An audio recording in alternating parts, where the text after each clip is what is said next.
Bonjour, bienvenue à l'Hôtel de Paris. Alors nous sommes aujourd'hui au lendemain de ce magnifique week-end dédié au street art avec notre artiste de street art, Michael Birens. Bonjour Michael. Bonjour Agnès. Alors quelles ont été tes impressions à la découverte de Saint-Tropez d'abord, village de peintres?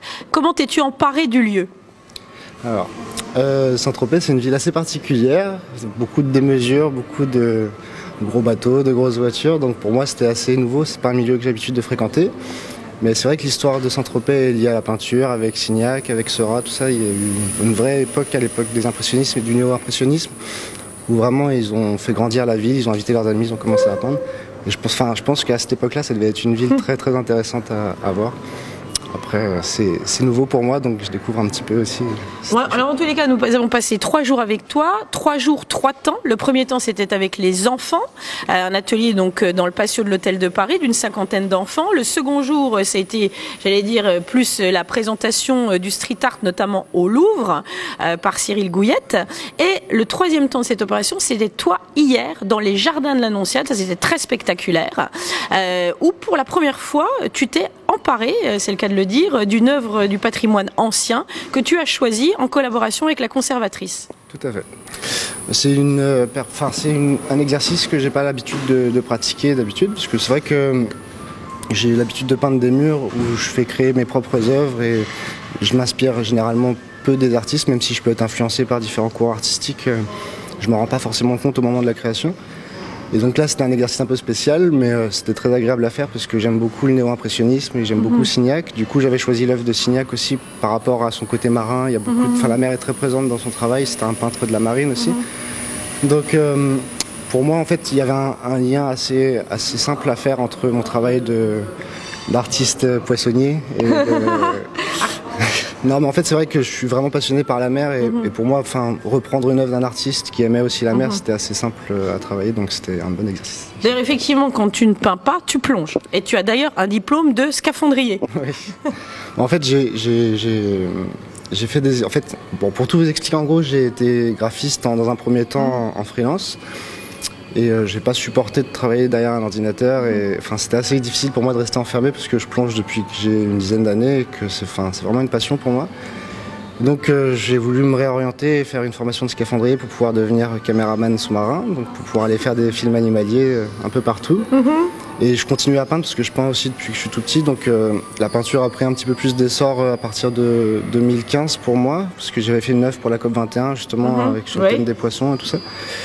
Et donc du coup, la vie d'artiste était plus confortable pour moi. Je venais d'avoir une petite fille, je me suis dit qu'il fallait faire des choix et je suis très content d'avoir continué la peinture. Je plonge toujours pour le plaisir, je suis fan de spéléologie aussi, donc je plonge beaucoup dans les grottes. C'est une vraie passion. Et puis effectivement, tu es très engagé pour la défense de l'environnement, en particulier marin. D'ailleurs, Michael sera de retour avec nous le 8 juin ici même. Nous allons célébrer la journée des océans avec l'association Time for Ocean, avec Marion Sambla. Et là encore, effectivement, c'est l'année qui est consacrée, si je puis dire, aux déchets plastiques. Donc là, c'est vraiment des causes que tu défends justement dans cette optique de art et sciences. Tout à fait. En fait, j'ai eu la chance de plonger un peu partout dans le monde, vu que je voyage beaucoup et que je plonge beaucoup. Et c'est vrai qu'en 20 ans, les océans ont vraiment beaucoup changé. Il y a eu énormément de pollution, beaucoup de pétroliers qui vont aller dégazer au large des côtes. Il y a beaucoup de déchets nucléaires qui sont enterrés. Il y a des tas de choses à raconter. Du coup, quand je fais des ateliers avec les enfants, par exemple, en leur montrant mon travail, je vais essayer de leur expliquer pourquoi je fais ce travail et pourquoi c'est important de ne pas jeter ses papiers dans la mer, pourquoi c'est important d'essayer de préserver un petit peu, de pas... qu'est-ce qu'est la surpêche, tout ça, j'essaie de les sensibiliser un petit peu. Et du coup, c'est ce qui me plaît aussi dans les ateliers, c'est qu'on parle à un jeune public qui seront aussi l'avenir de notre population. Donc s'ils peuvent faire changer les choses, il faut en profiter, c'est important. Effectivement, ce sont les gardiens du temple de demain. Alors Michael, on est là devant l'œuvre que tu as réalisée en live à l'Hôtel de Paris, donc une œuvre réalisée sous le soleil exactement, samedi, juste avant la conversation secrète. Une œuvre superbe, une grande d'ailleurs. Alors comment as-tu créé cette œuvre? Qu'est-ce qui t'a inspiré? Le choix des couleurs?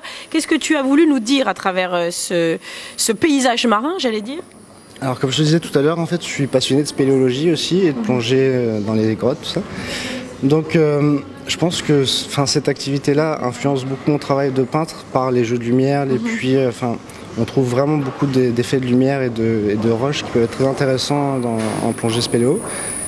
Et donc du coup en fait j'ai voulu essayer de recréer une espèce de trou de lumière comme ça, comme s'il y avait un puits de lumière au centre de la toile, qui pourrait faire penser un peu à un coucher de soleil, parce que sur le toit de l'hôtel on avait la mer en arrière-plan et ça pouvait assez bien fonctionner.